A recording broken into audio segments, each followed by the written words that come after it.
All right, welcome everyone. This is Aparo's Nonprofit Bites and Insights. These are our webinar series, our free webinar series that are tailored for nonprofit professionals.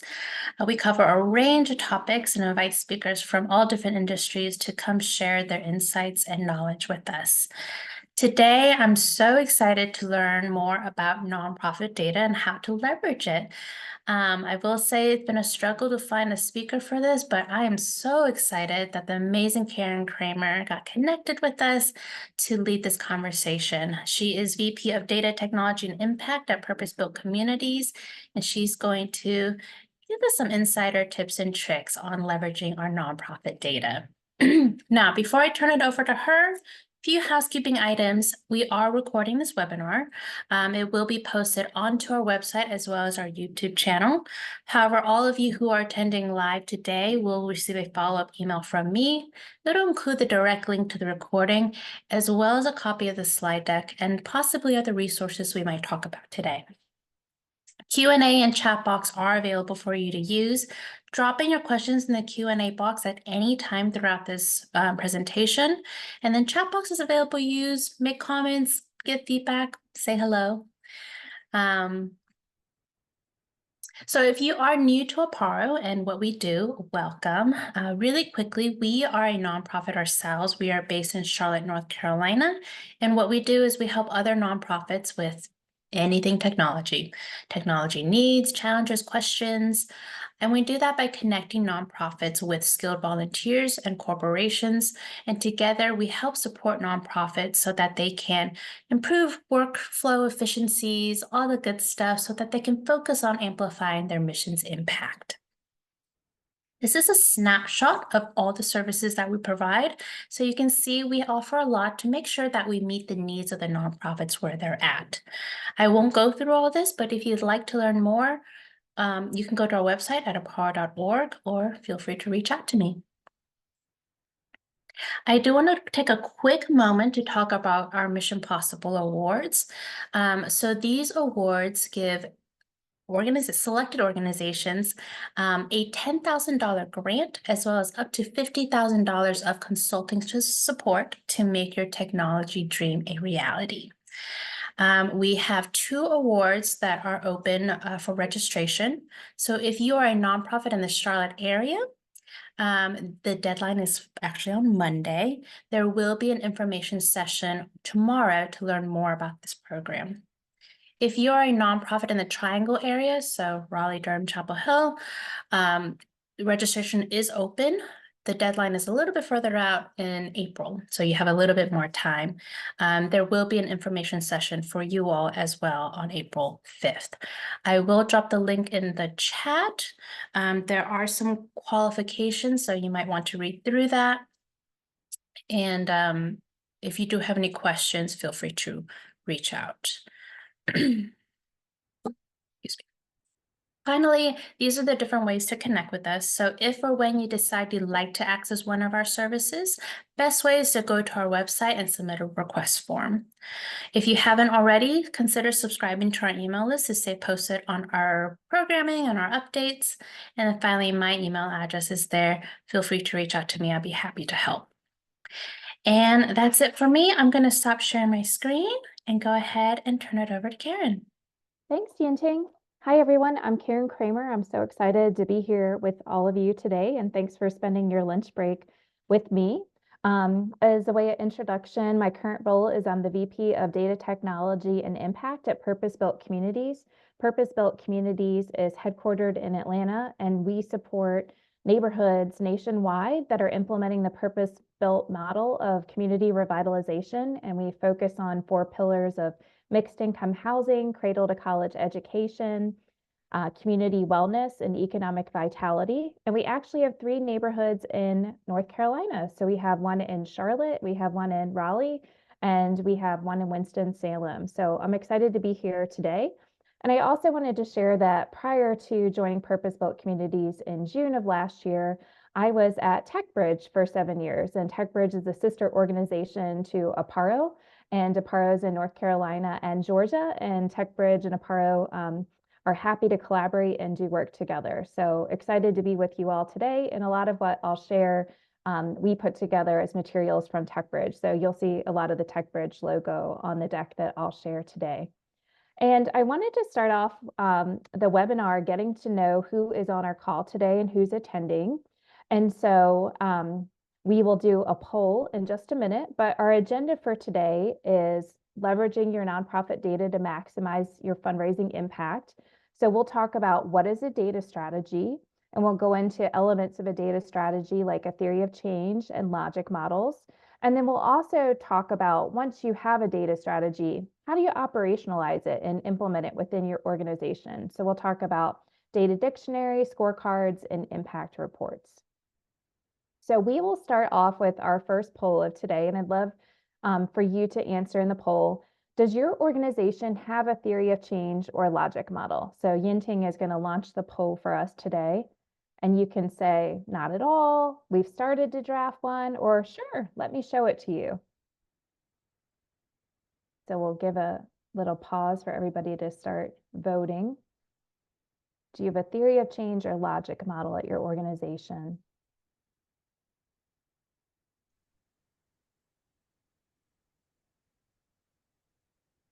Okay, So, we're also shared. oh, so we have a great audience. 55% of you not at all. And so hopefully this webinar will be helpful to you. 18% have started to draft one. And I love that 27% say, yeah, let me show it to you. That's great. That's awesome.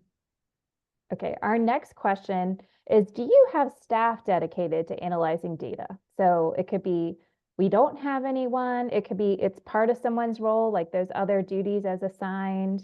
It could be we have one or more focused on data. We really, if it invested in that as an organization, or some organizations use a consultant and outsource it. They might work with an evaluation firm that's helping them with their data and evaluation.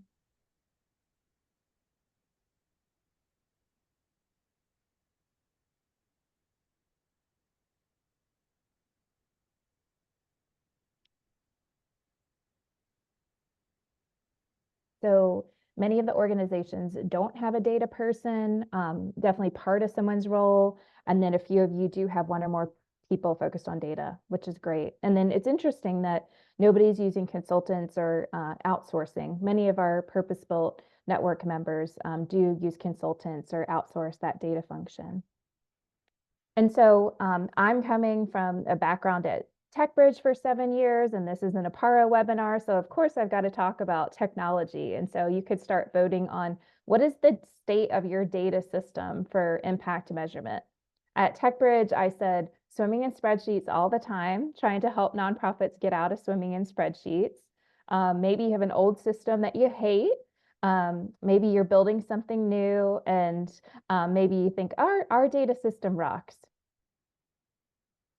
Speaking of old systems, at my place of worship, I learned that the air conditioning unit was a DOS-based system that they just replaced it. That is old technology.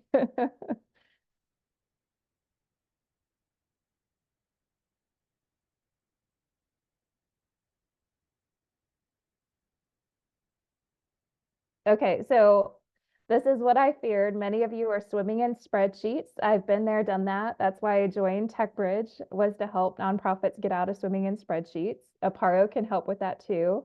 27% old system that we hate. We're building something new. And I'm really surprised that nobody says our data system rocks. Oh, that's disappointing. But hopefully Aparo and TechBridge can help you have a data system that rocks. And then I think we have one more poll. We wanted to know about your fundraising data system. So some nonprofits have one system that helps with fundraising and program and outcome measurement, and some have two separate systems. So I'm curious because people that registered talked about a lot about fundraising data and wanting to have a better idea of profiles of donors and better handle on your fundraising data. So where are you all with your fundraising data system?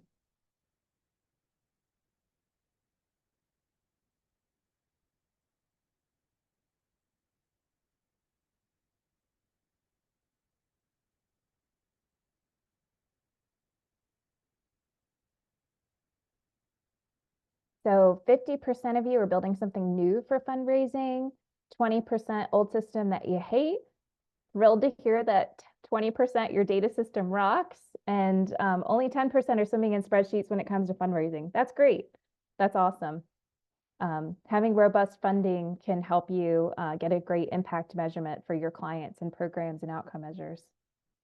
So thank you so much for sharing about where you are as an organization. That's really helpful to me as we talk today. So the first thing that I wanted to introduce is overall, what is a data strategy? And so I'm going to be using slides a lot from TechBridge's practical guide to defining and implementing a nonprofit data strategy. And I'm going to talk about all the different elements of a data strategy, but I wanted you to see this visual of the different levels of a data strategy and kind of where you start. So you actually start at the bottom with developing a strategic plan and theory of change. And so that's overall, how is your organization? What is the community change that you want to see? And your mission and your vision, and what are your strategies to achieve the community vision that you have in mind? And then the logic models are much more detailed. And you could have a different logic model for each program that you have, for each department that you have. You could even have a logic model for fundraising for your organization. So what are you measuring that's on a more detailed level? And then I'm going to talk about, once you've decided what you're going to measure, how do you actually implement it? And this is a lot of the work that I did at TechBridge and Aparo can help you with, is once you decide what to measure, how are you defining that? When are you collecting it? Who is collecting it? And then how are you starting to share that data? And who are you sharing that data and information with? And then I think a big part of having a data strategy is having a performance and quality improvement committee to really look at, what are we learning from the data? How do we need to innovate based on what we're learning from the data, and have that continuous quality improvement cycle in your organization? One of my friends is Ken Zeff, and he's the executive director of Learn for Life in Atlanta, and that they're part of the Strive Together collaborative. And he says, let's use data as a flashlight, not as a hammer. And that continuous quality improvement function really helps you with that. And then we're going to talk today about how you're sharing that data in grant reports to your funders, in a quarterly board report to your board of directors, and an annual impact report, which you can have on your website and share with all of your stakeholders and donors to the organization, share it with your volunteers. So I'm going to go into detail on all of those elements of a data strategy, but I wanted you to have a visual of how are all these elements related and the different levels.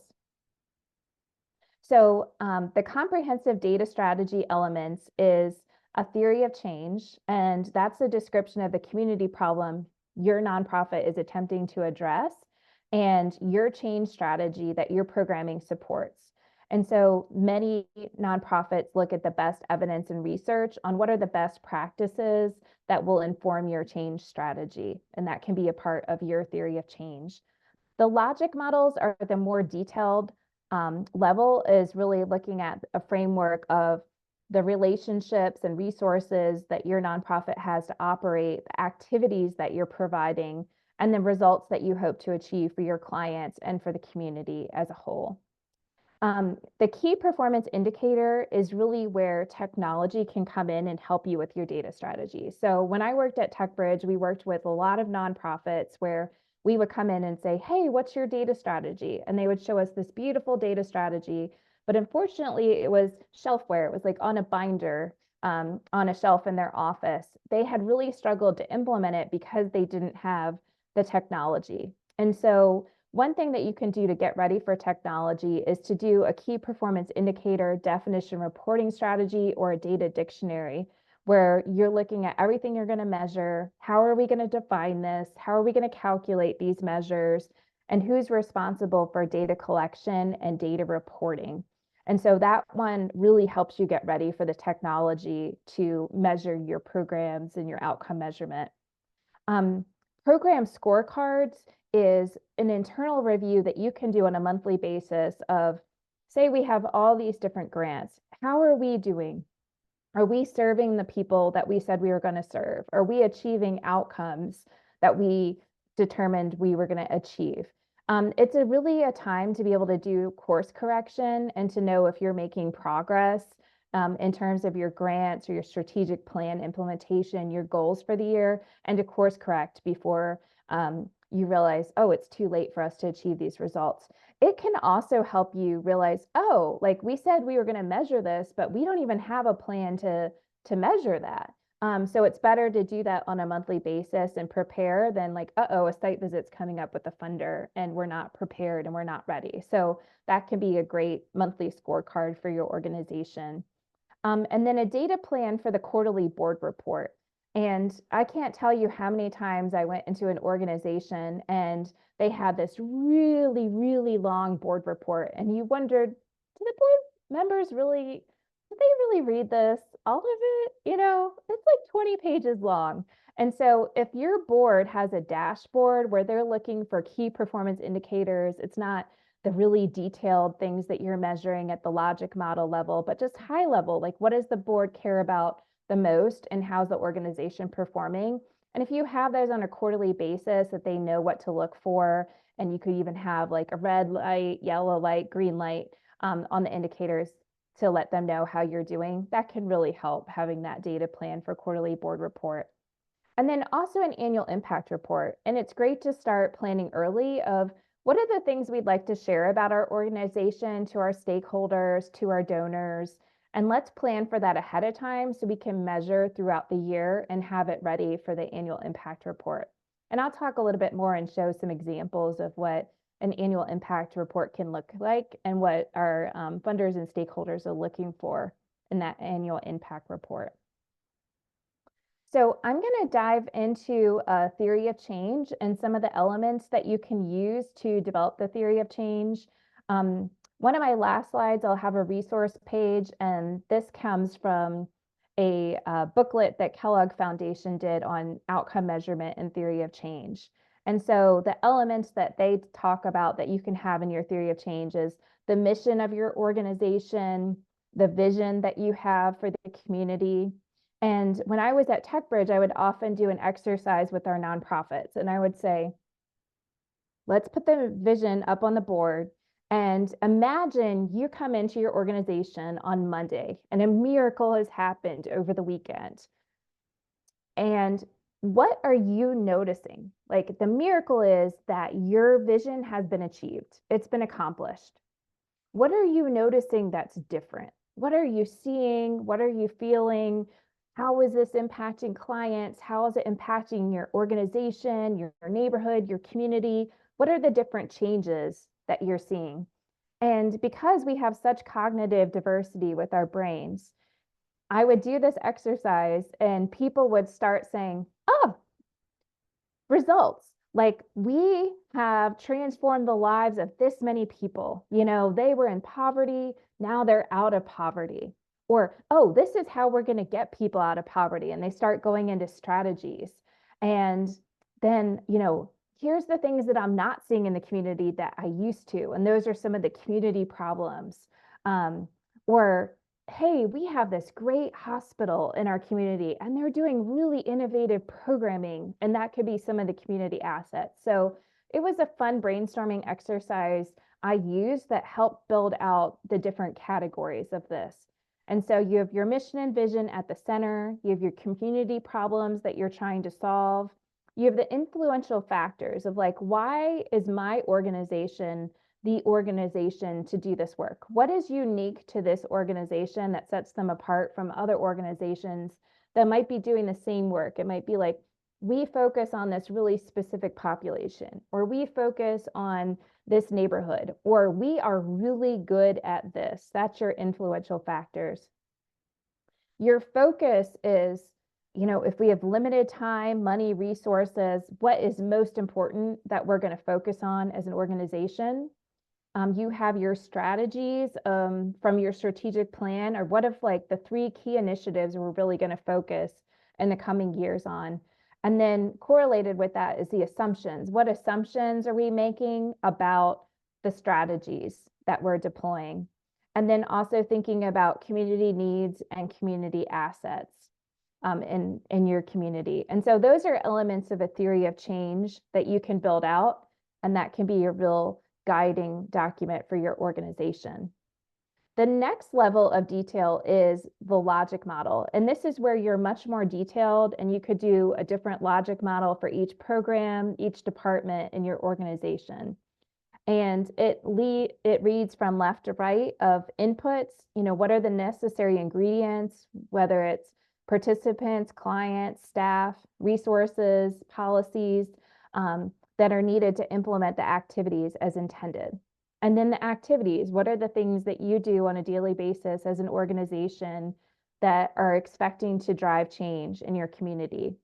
And then how do the resources that you're putting into those activities drive the activities as intended?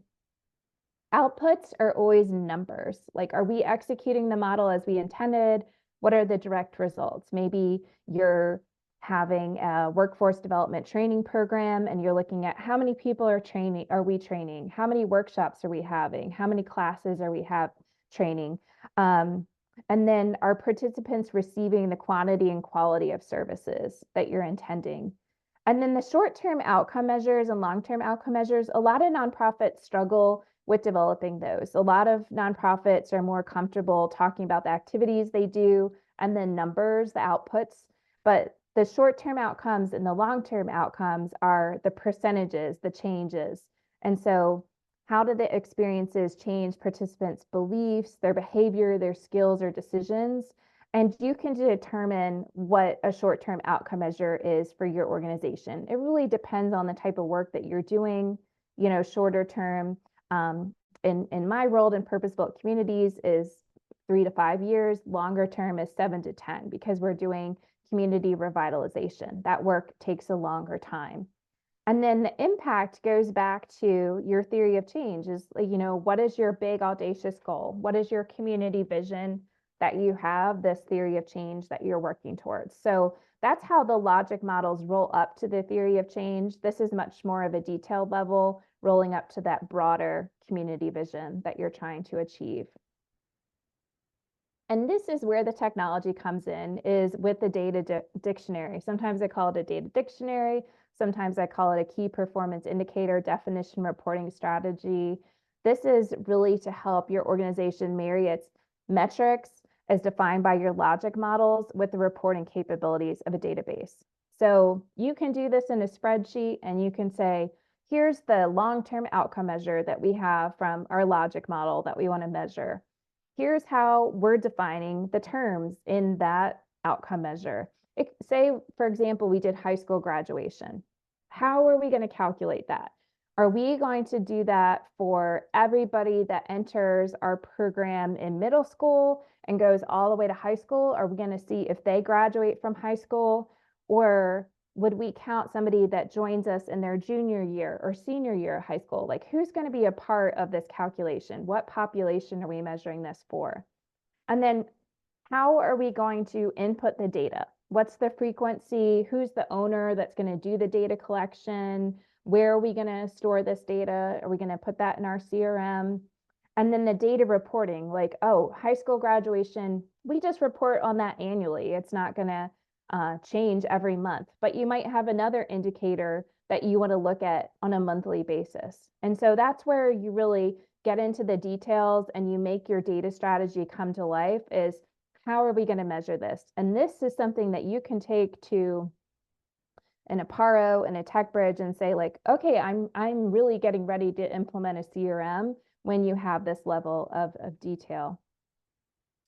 And then this is also something that really helps you with your CRM implementation is scorecards, and thinking of monthly scorecards. And so that's communication to your staff internally. And so you can do this in a spreadsheet as well, is writing down, here is our strategic plan. Here's our theory of change. Here are our logic models. Here are grant reporting templates that we need to do to funders. Here's everything that we need to measure as an organization.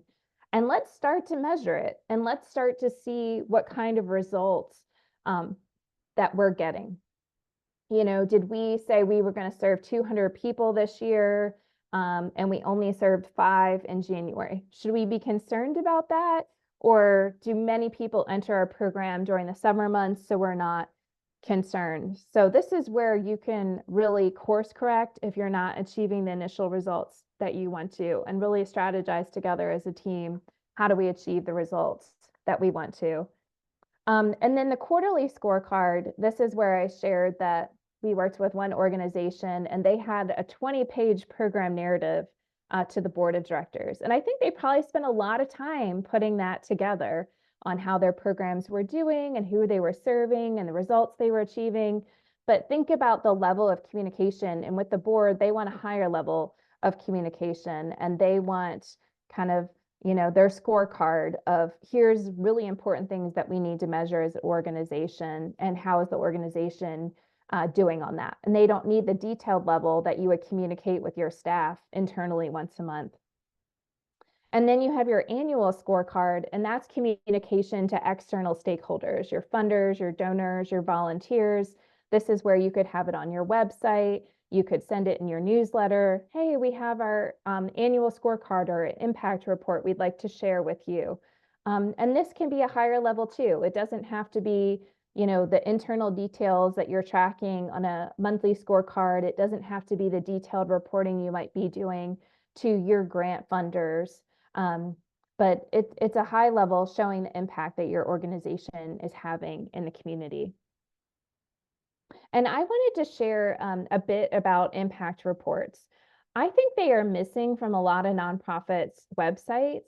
When I joined Purpose Built Communities, we were having a fundraising convening for our network members and the staff members on their teams that have a fundraising role. So we had them come to Atlanta. We had a little convening for them. And my team said, Karen, we would love to have a speaker. Like, who do you think is an organization in Atlanta that's really good about impact measurement and communicating impact to donors and grantors? Like, who would you recommend? I had to look for quite a bit to find someone. And so I'll give an example. At the bottom right-hand side was the Russell Innovation Center for Entrepreneurs that's on the west side of Atlanta. And they focus on Black business owners and entrepreneurs and helping them to grow their business and to develop skills and entrepreneurship and, lots of mentoring, helping them with access to capital. And they were one of the few organizations in Atlanta where it's right on their website.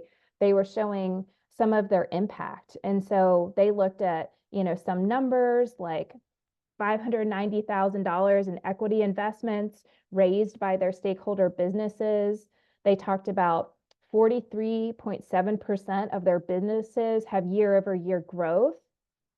They talked about 114 million is the total annual revenue generated by their businesses. And then they were saying, one of the problems is that businesses often don't survive the startup stage, but 46% of our businesses are thriving beyond the startup stage.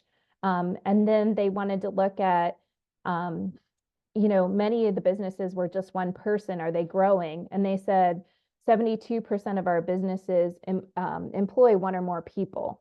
And so I think they do a great job of looking at the community problems that they're trying to solve, like what is the value of Black-owned businesses in Atlanta? How many employees do they have? So they gather that baseline data, and then they say, we're going to invest in our stakeholder businesses and really help them to grow their businesses and improve. And here's how we're measuring that. And they're willing to put that on their website. So that really impressed me. On the upper right-hand side is our neighborhood for purpose-built communities in Charlotte, North Carolina. Their name is Renaissance West Community Initiative. And so they have this family self-sufficiency program. And they said, 82% of our participants either maintain or increase their household income. So that's a big part of our theory of change in our long-term outcome measures is improvement in household income, because we want our neighbors to be able to build wealth, whether it's through home ownership or owning a business. And then they looked at employment and they said the employment rate for our neighbors that we're serving is 14% higher than the average employment rate for the rest of the zip code. So we can look at our neighborhood and its employment rate, and we can look at our zip code, and ours is higher, and 76% of people are employed. So they can celebrate the results that they're achieving. And it goes back to their logic model. What do they want to measure, and how do they show the impact that they're making? And then they said, our participants increase their income by more than $6,000, so that's very significant on an annual basis. And then on the left-hand side, I wanted to show more of a summative impact report. This is from our neighborhood in New Orleans, the Bayou District Foundation. And so this neighborhood was revitalized after Hurricane Katrina. The public housing was destroyed with Hurricane Katrina, and so they built beautiful mixed income housing. And so they have some rental units that are market rate and some units that are subsidized. And they talked about the outcomes that they've achieved in their community. Like crime has gone down by 99%.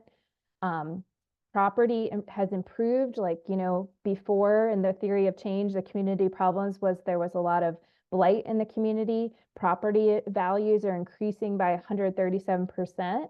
The percentage of residents who've attended college has almost doubled.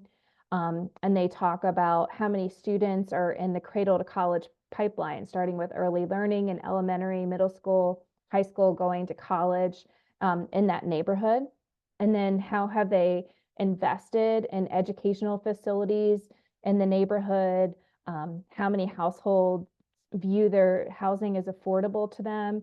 100% employment rate for residents. I mean, that's just incredible. And then poverty has gone down in the neighborhood by 2 times. So I think these are just important examples of impact reports, and I'd encourage you all to be able to show that on your website. We have funders at Purpose Built Communities that literally go on network members' websites and look for the data, like what's the impact that you're having. And so not every nonprofit is investing in this, but I would really encourage you to invest in this, because I know that funders and donors, they want to invest in nonprofits that are really making a difference and can demonstrate their impact. And so I think that will really help your organization. And so I just wanted to talk overall of why I think it's so important for nonprofits to have a data strategy and implement their data strategy. It's really being able to name the desired community change a nonprofit and your community partners are working towards. Like it's the so what and the why do we exist, and what is the change that we're trying to drive in our community. I also think having a theory of change actually gives you a boilerplate language for making a case for support to your funders, to your grantors, to your donors. They really understand this is the change that you're trying to drive in the community. And one thing I want to mention is it takes a while to develop your data strategy, to implement it, to measure it with a CRM. But even if you have a theory of change, to show funders, this is where we're going. We haven't measured everything yet, but this is where we're going, and we're going to start to measure. We're going to learn along the way. We're going to iterate our theory of change as we go, but we will be open to sharing the results with you. And what are we learning from the results? And what are we innovating because we're learning from this data and information that we're gathering? Funders really invest in nonprofits who are doing that work. It's also helping you define resources, activities, outputs, and outcomes for each of your programs. That really helps you with grant proposal requirements. If you look at a logic model, a lot of those questions are asked on the grant applications from funders. It also really provides clarity to your staff on their roles and responsibilities and how frequently they need to enter data and be able to report that data and how the data is being used. I remember being at a large nonprofit, and this is back in the days before technology. So we were literally swimming in spreadsheets. And I remember putting this Excel spreadsheet together, and the first row was like, everything that we need to measure for this program. And then the second row was like, why do we need to measure this for the programs? And I think it really helped all the staff to have more ownership. Like if they were doing housing counseling and they could see an outcome measure of 6 months after we provided housing counseling, a resident stayed in their house and it prevented eviction. the staff felt really proud of that. Like, we're making a huge difference. We're helping people stay in their house and avoid eviction. That's huge. And they loved like just seeing like, oh, that's the impact that we're having. And so I think really use this as an opportunity to build a data culture where data is used positively, it's used for learning, and staff can feel proud ownership when there is improvement, but also to learn from data if you're not getting the results you expected, like why is that, and being curious about that and not being punitive with data. I think having scorecards really enables all nonprofits to track their performance on a monthly basis. It allows you to monitor your own internal performance and course correct before grant reports are due to funders. I also think it eliminates lengthy onerous reporting to the board by delivering clear, consistent program outcome metrics. This is what you can expect every board meeting. You're going to see it on your scorecard, red, yellow, green, how we're doing. And then I think it helps you to plan ahead for an annual impact report. If you didn't plan ahead and then the fundraising team comes to the programming staff and just says, oh, we'd love to have a great impact report. And it's like, but what data are we going to use for that? And so fundraising and programs really have to work hand in hand together to have a strong impact report, and plan well in advance to have a successful impact report. So I wanted to give you all additional resources. So many of my slides, I use TechBridge's practical guide to defining and implementing a nonprofit data strategy. It's on TechBridge's site. We also did a collective logic models and data sharing white paper. And so I've talked a lot today about how would you do a data strategy when you're working with your own organization. But if you're in a collaborative and you work with more than one organization and you're going together on grant funding requests as a collaborative, or if you have a coordinated care model and there's 5 of your organizations that are working together, that can be a great resource for you. One of my friends used to lead the early childhood and early learning at the United Way.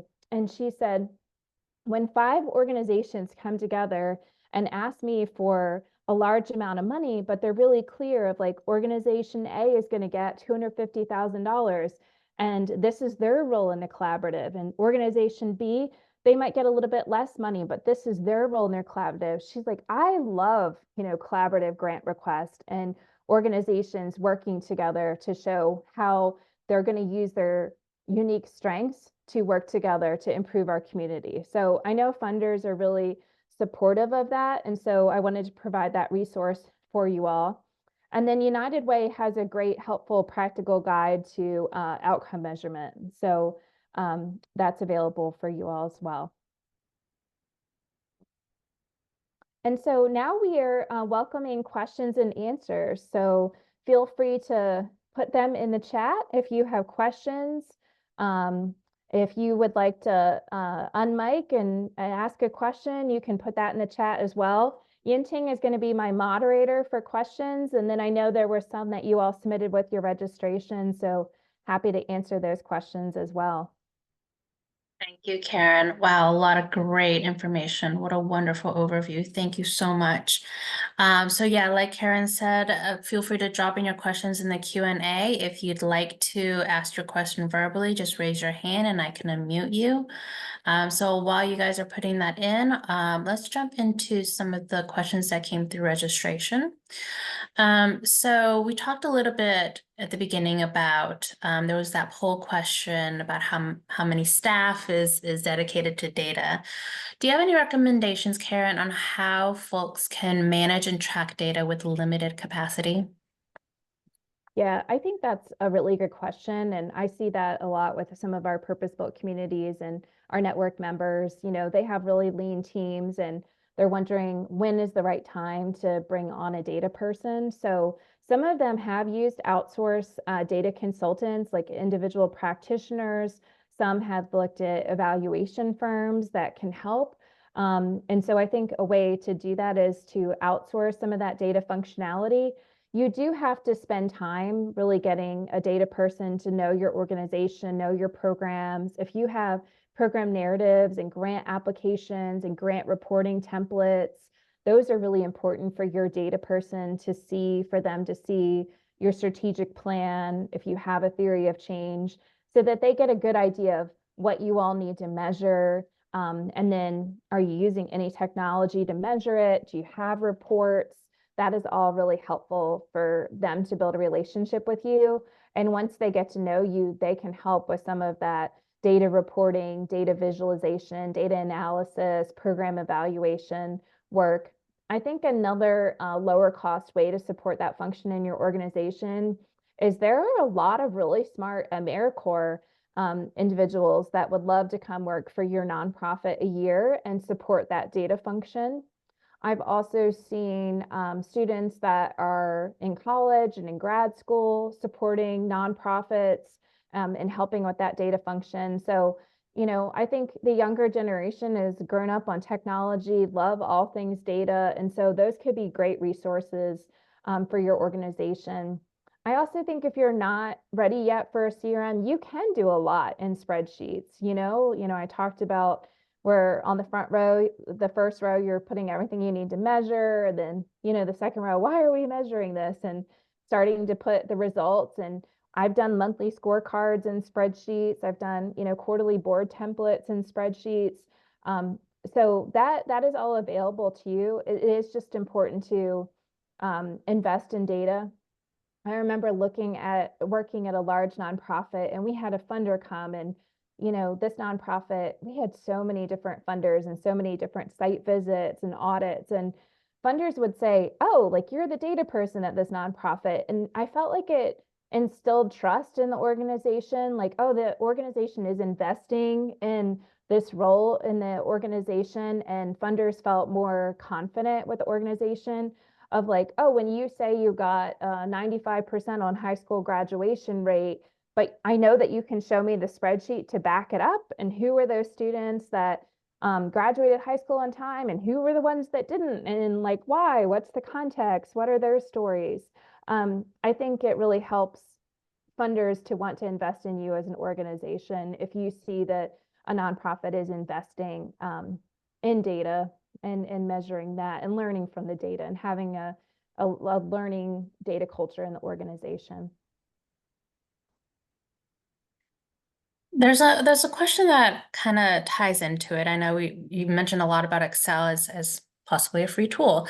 But so this question is, how do we collect data easily, quickly, for free? And how can we use it so that funders or donors can understand? Yeah, I want to push back. Like, I feel like we shouldn't always be looking at just like what's free, what's easy to do when it comes to data. I feel like data done well can really transform your organization. I think you can learn from data what you do well, what you don't do well, and other nonprofits in your area might do better, and those might be nonprofits that you can partner with.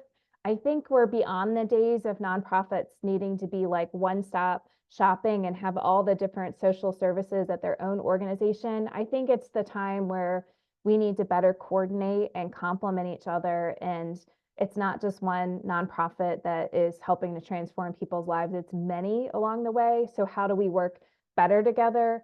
I think the more you understand the data, you'll know what you do well and which other nonprofits you need to work with, and then how are we really affecting change in our communities. And so I would push back and not investing in data and technology. I think it can pay huge dividends for organizations like I shared, where funders are more trusting of you if you have a data functionality on your team and are able to have reporting about your impact, if you're able to put it on your website.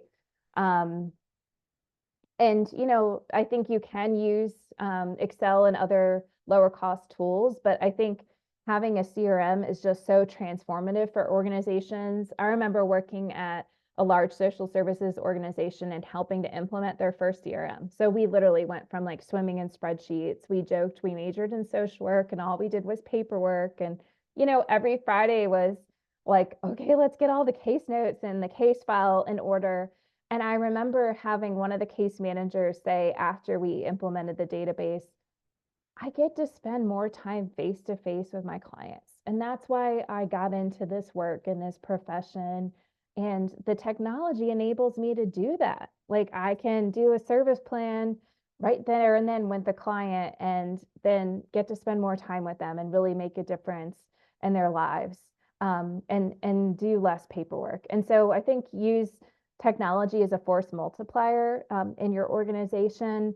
I also think when you have results, the funders are more likely to invest in your organization. They're really looking what's that return on investment if I'm contributing to this nonprofit? Like, what's the difference that my grant making, my philanthropy is doing in the community? And I'm going to invest in the nonprofits that are able to show that. So I feel like in previous economic downturns, like especially when I was at TechBridge, I learned that nonprofits would, cut their budgets in marketing and technology, but with the pandemic, they couldn't. And we all realized like we have to be able to work remotely. We have to serve clients virtually. I remember talking to a housing counseling organization, and prior to the pandemic, they wanted to have all these satellite locations all across Texas. And then with the pandemic, and they could have their home ownership and home buyer classes on nights, weekends, on demand, like they found that the families were going through the home buying process much more quickly. And they realized we don't have to open up all these different locations. We can serve virtually. So I think that is the power of technology to transform nonprofits. And I would really hope that most nonprofits would invest in data and technology. I think it's just huge rewards for your nonprofit. Yeah, really, really great points. We have a question. Do you have any suggestions on how to convince an executive director who perceives value in financial metrics? There's a strategic plan, but conversations to implement metrics to assess how we are mapping to plan keeps getting put on the back burner. Yeah, I would put yourself in the executive director's shoes. What keeps them up at night? What are their worries? And how could you use data to solve that? And if they're really concerned about financials, if they're really concerned about fundraising, making the case for support that if we did have good data on our programs and our outcome measures, we can increase our fundraising for the organization, really be able to demonstrate to our funders the impact that we're making. So I think, you always have to manage up and think of what are the worries and concerns your manager, your executive director have, and then how do you address them and how could you use data to help them? And what are some of those questions that your organization doesn't have answers to that data can give you those answers? I also think it's good to have a data culture and try to rally others that share your point of view. Like it would be really important for us to start measuring these, and then what are we going to do with that information once we start to measure? I think having other cheerleaders in the organization can really make a difference in the data culture of your organization. Yeah. Um, we do have a couple questions around building out data. So one question specifically is how to build out data on individual donors and create meaningful profiles. I think that's really exciting. I think the more personalized you can be with your donors, the more you're better stewarding them and engaging them as donors. So I think if you had a profile and you're knowing people's birth dates, and acknowledging those, also know why are they interested in donating to your organization? Why do they give to your organization? Is it a particular program that they're really interested in? Is it this is the community change that they want to see, and your nonprofit is working towards that?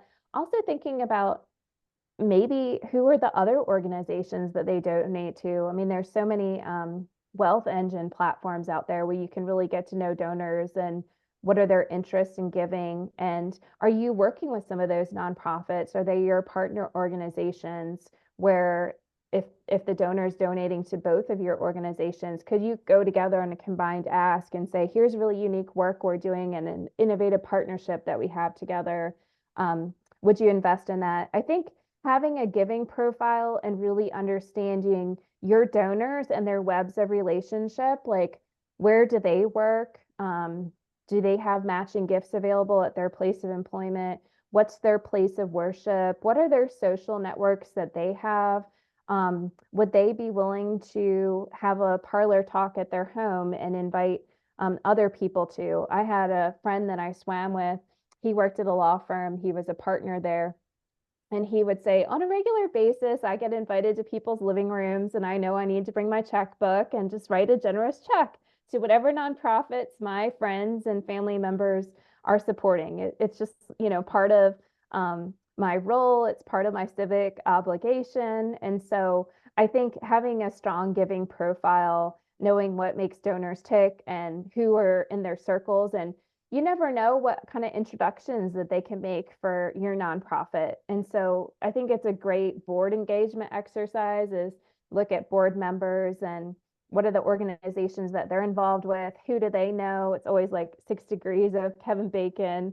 What doors can they open for you that would be harder for your nonprofit because they are Bob Smith? They can open that door easily for you. So I just think of your donors as, can also be connections to other relationships, and having a strong giving profile really helps. And I wonder how many nonprofits really look at their data and look at, who are our major donors and who are our monthly recurring donors. I remember one nonprofit I worked for, there was like a little old lady that gave $25 every month, but over her lifetime, she had given so much. She really was a major donor.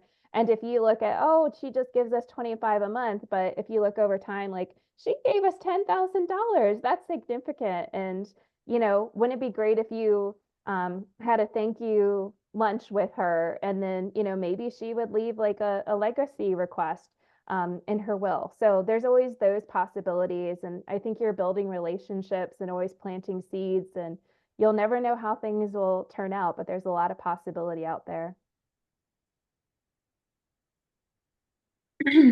Looks like we have a new incoming executive director on the call. Congratulations. The question is there a collaborative support group or listserv for ED specific to technology, data, etc.? Do you all have those kinds of support at Aparo, Yanting? We don't have a support group per se, but there are some resources in the Charlotte area that I can look into and share in the follow-up email. I'm not sure if you're in the Charlotte area, Mark, but we can look into that in the Triangle area. Okay. Yeah, I think like being on Aparo's newsletter, I also think you could subscribe to TechBridge's newsletter. A lot of nonprofits benefit from going on TechSoup and looking at discounts on hardware and software for your organization.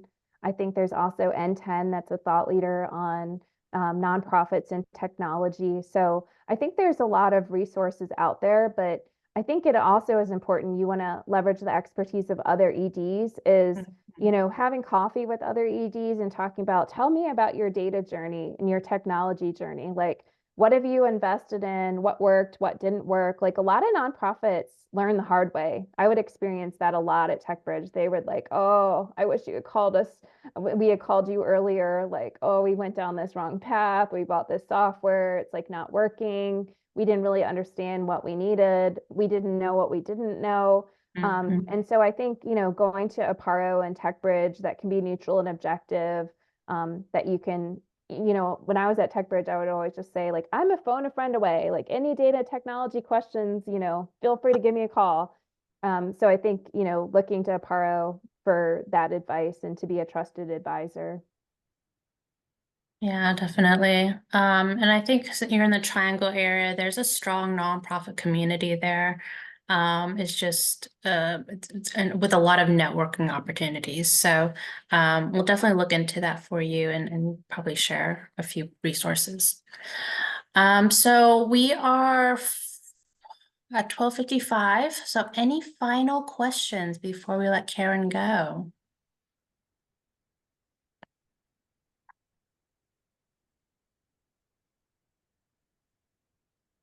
I So really like I enjoyed being here today. And if you all have any questions in the future, feel free to ping me on LinkedIn and, happy to help out. But just anything I can do to support Aparo and TechBridge, I'm here for you all. I love the nonprofit technology community and nonprofit data community. It's a great group. Thank Thank you, Karen. Really appreciate you and really appreciate you putting this presentation together. For all of you who are attending, that follow-up email will come, if not tomorrow, then definitely by Monday. It will include the copy of the slide deck, so you'll have access to all those resources that Karen put together for us. And then if you do have follow-up questions, feel free to just respond to that email and we'll be happy to follow up. That's it for today. Again, Karen, thank you so much. And Thanks for everyone, having have me. a great rest of the day. Take care. Bye. Bye.